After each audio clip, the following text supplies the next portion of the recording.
Чудесна лабораторија, проект инспириран од современата интерактивна бајка Тајната на сината Самувила од Весела Богдановиќ, нешто на што ги посветуваме наредниве минути во Македонија наутро.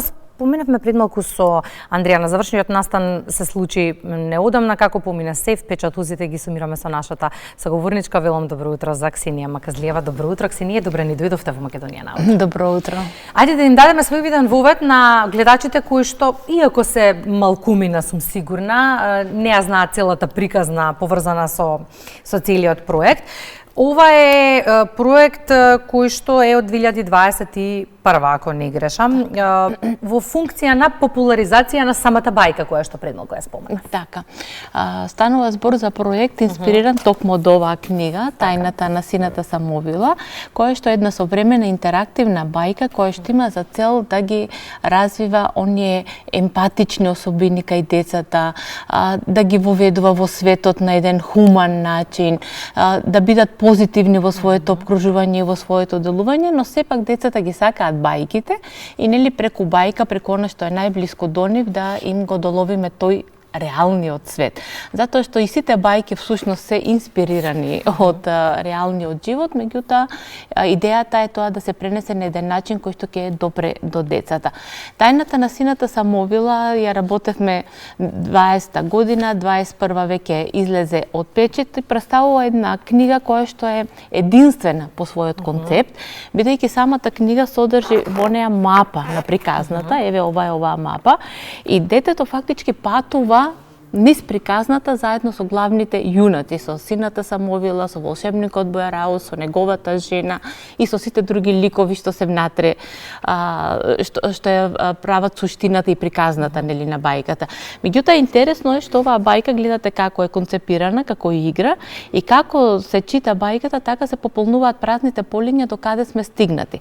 Меѓутоа, ни самото читање детето мора да влезе во приказната, односно да ги решава проблемите и предизвиците кои што стојат пред волшебникот, пред Самувилата и така натаму, и така да представува еден единствен, уникатен концепт на бајка, наменета за деца, па и за возрастните, би рекла. И што ја прави оваа книга поинтересна е тоа дека авторката е наставничка. Така. Авторката точно знае што им треба на децата и како да ги внесе во светот на фантазијата, една од топ 50 наставници во светот на мира. Токму така. Оваа наставничка не случајно е влезена во топ 50 најдобри наставници во светот пред 10 години, затоа што претходно и се уште учествува на многу меѓународни конференции каде што треба да се изработуваат вакви проекти. Значи ова е еден проект од една неизина успешна конференција каде што бил награден за најдобар и ете ние успеавме тоа да го ставиме меѓу две корици.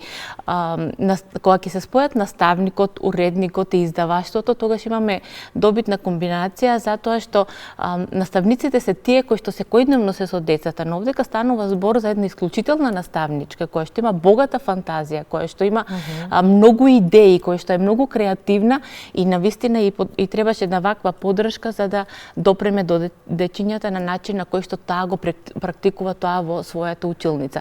Така настана и чудесна лабораторија со цел да се популаризира читањето, да се доближи убавопишаниот збор до децата. Го направивме проектот Чудесна лабораторија заедно со нас и со нејзе таа подготви еден прирачник и сите наставници што се пријавија на проектот, значи идејата беше инспирирани од книгата да создадат своји волшебни училници, меѓутоа и да ги пренесат пораките кои што се ставени во приказната. Се вклучија над 100 наставници. Тоа беше прекрасно да се следи како тие работат, како ја обработуваат секоја содржина на свој начин, како му помагаат на Бојараус да го напише писмото, како и помагаат на жителите од Чарен град да го вратат снегот во својот град, како ја убедуваат Самувилата да ја тргне магијата од чарениот град и така натаму, значи тоа се елементи колку да бидат провокација за читање на бајката и токму втор пат оваа година беше овој проект, а завршниот настан беше минатата сабота и од 30 најдобри реализирани проекти по конкурсот кој што го распишавме, сите наставници кои што беа прогласени на еден или на друг начин, по еден или по друг критериум за најдобри, верувајте дека ни дојдоа на завршниот настан и тоа не сами. со своите ученици и со своите креативни изработки. Ова е уште една потврда дека и наставниците сакаат предизвик во работата. И тоа како го прифаќаат.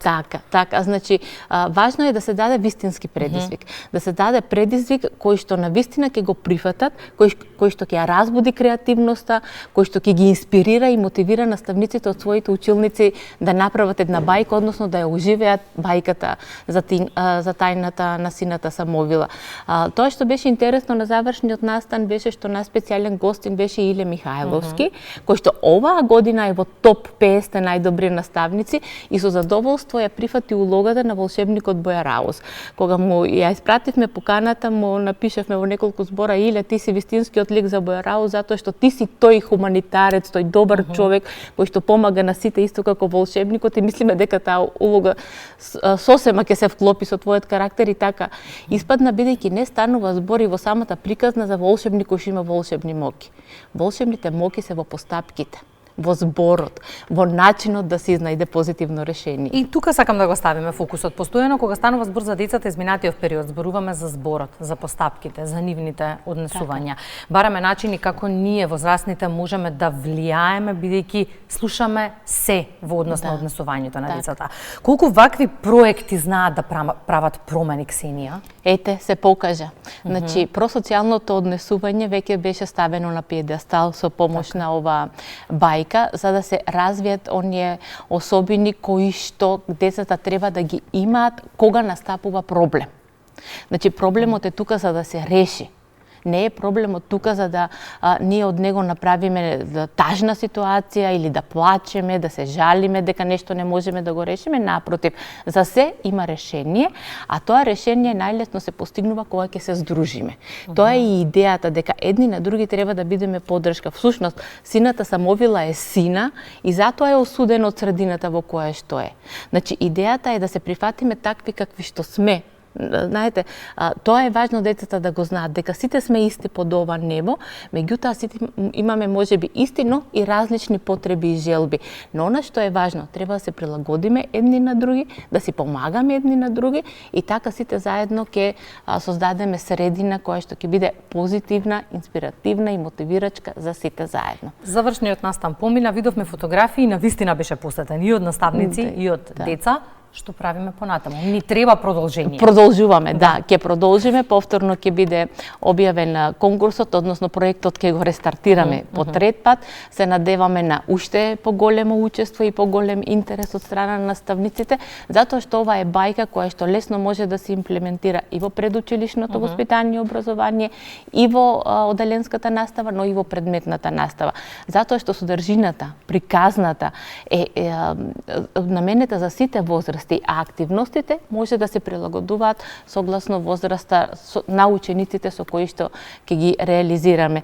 Самата книга содржи и писма кои што децата треба да ги напишат. Внатре имаме и QR кодови преку кои можат и дигитални содржини, меѓутоа и да научат на пример да плетат со прсти или да направат интересни колачиња кои што се во приказната, така што ставен е акцент не само на социо-емоционалните вештини, многу туку и на манипулативните вештини кои што ги забораваме се повеќе кога во ова виртуелно, да речем, дигитално општество. Да, често зборуваме дека им е потребен ангажман на децата, поубав ангажман од овој здравје. Да. Само да кажеме дека во проектот се вклучи и родители, не само наставници. Бидејќи беше наменето и едните за другите, така што имавме и родители победници на овој проект и се надеваме дека еве следната година уште повеќе родители ќе се вклучат и во домашни услови ќе се направат своја бајка. А ние ве следиме и ќе информираме. Со радост. Ви благодарам многу. Благодарам.